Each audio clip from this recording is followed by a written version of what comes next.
स्त्री से पंगा लोगे तो क्या दंगा हो जाएगा लाइफ में।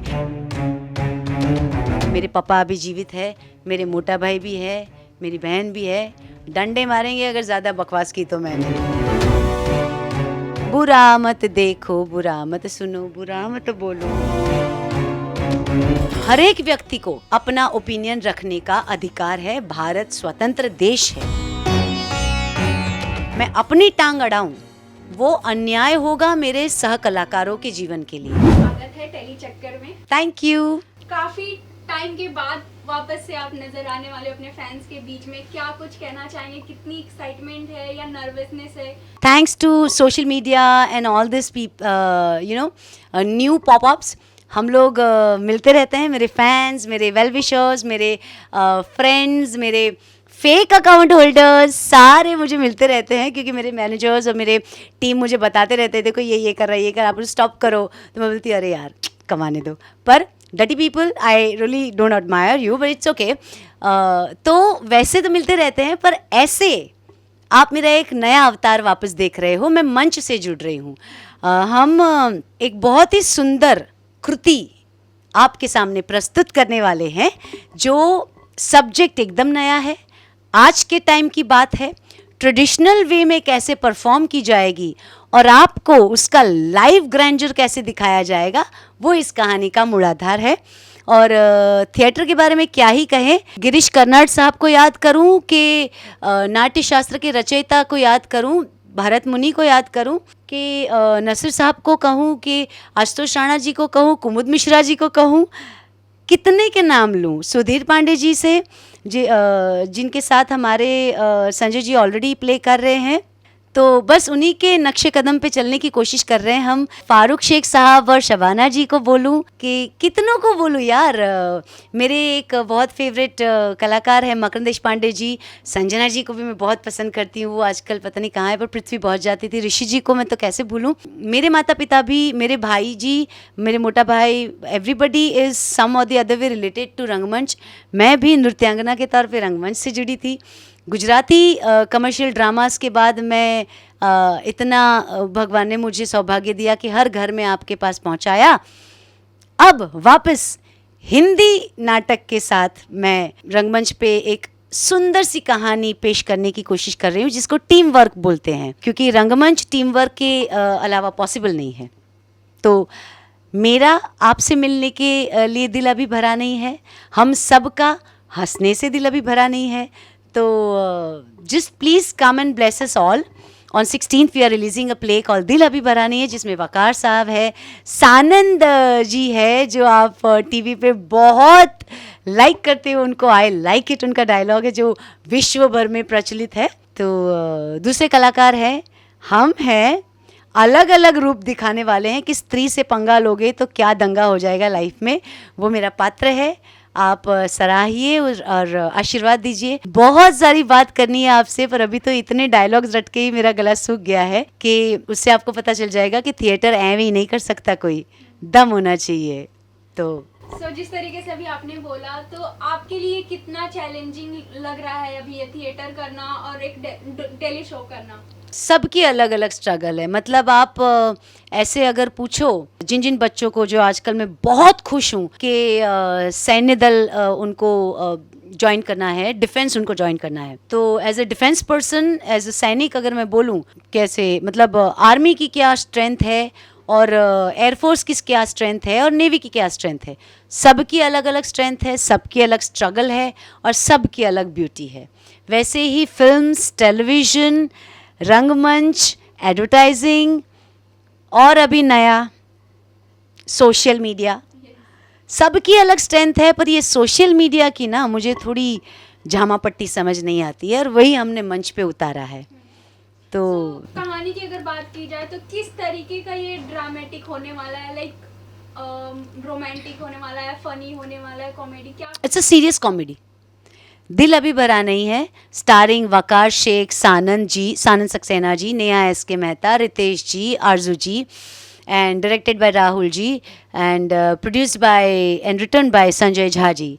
तो आप आइए, मस्ती कीजिए हमारे साथ और देखिए हम आपको कितना हंसाते हैं, कितना आपको अपने ट्रेडिशनल वे ऑफ एंटरटेनमेंट के साथ जोड़ते हैं, जिससे हम तो ये कहते हैं कि आप अपने पूरे परिवार को लेके आइए, उसमें से एक बच्चा आपको ये ना बोले कि मुझे ड्रामा क्लास में भेजो, तो नाम बदल देना। So Anjali I am big fan of Amitabh Bachchan साहब। हाय। फैंस आपको बहुत ज्यादा प्यार दिए इस कैरेक्टर से, तो इसे लेकर आप क्या कुछ कहना चाहेंगे? तारक मेहता का उल्टा चश्मा शो आपके लिए कितना, मतलब यहाँ तक पहुँचने में कितना बड़ा योगदान है वो शो का? गुजराती रंगमंच का मुझे नेशनल स्टार बनाने में बहुत बड़ा योगदान है। गुजराती हूंच तारो ईश्वर प्ले देखने के बाद मुझे अजय सिन्हा जी ने डॉलर बहू बनाया था। सुधा मूर्ति जी का नॉवेल जो बहुत ही सक्सेसफुल था साउथ में, उसका हिंदी वर्जन हमने किया था। अजय सिन्हा जी ने जी टीवी पे उसको उतारा था, बहुत ही बढ़िया, जिसमें आप कुमुद मिश्रा जी को देख सकते हैं, हिमानी शिवपुरी जी को देख सकते हैं, प्रमोद माथुर जी को देख सकते हैं, इतने उम्दा उम्दा कलाकार को देख सकते हैं। नेहा एस के मेहता का लॉन्च एज ए हीरोइन वहाँ उसमें हुआ था। उस मंच से मुझे उठा के इस मंच पे बड़े दिग्गज लेके आए।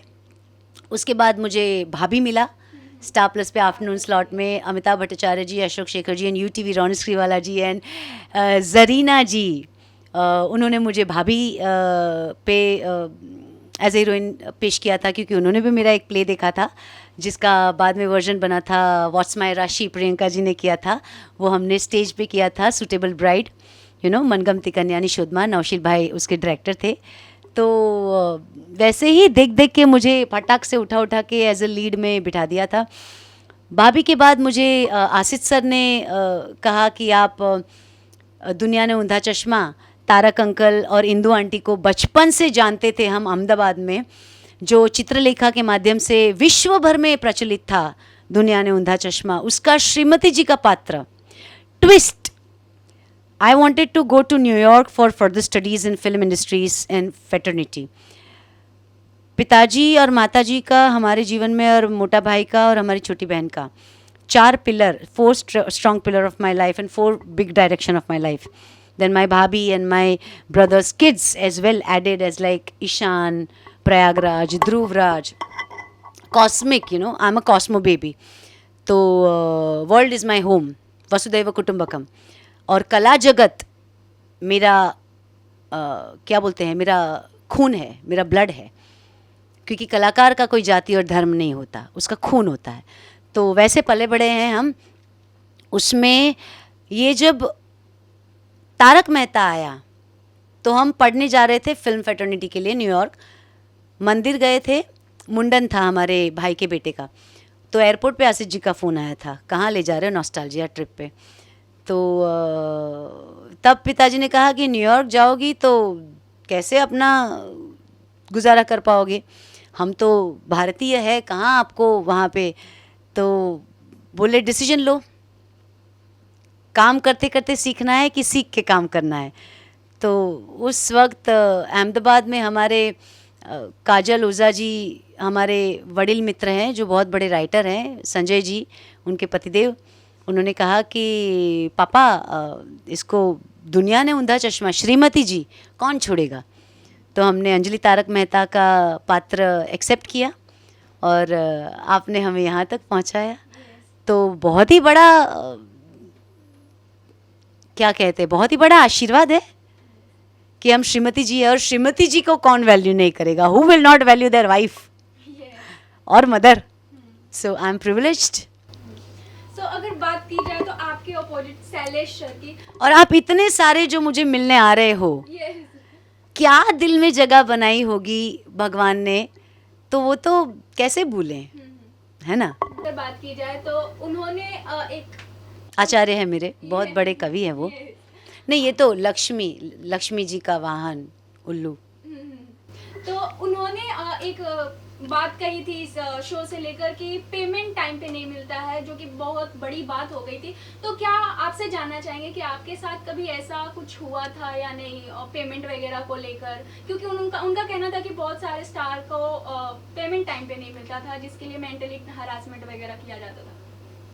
5 उंगलियां, अलग मूवमेंट्स, बड़े जो बोले उसके बीच में मुझे नहीं बोलना है, वही तो मुझे पिताजी ने बैक टू बेसिक ट्रेनिंग में सिखाया है।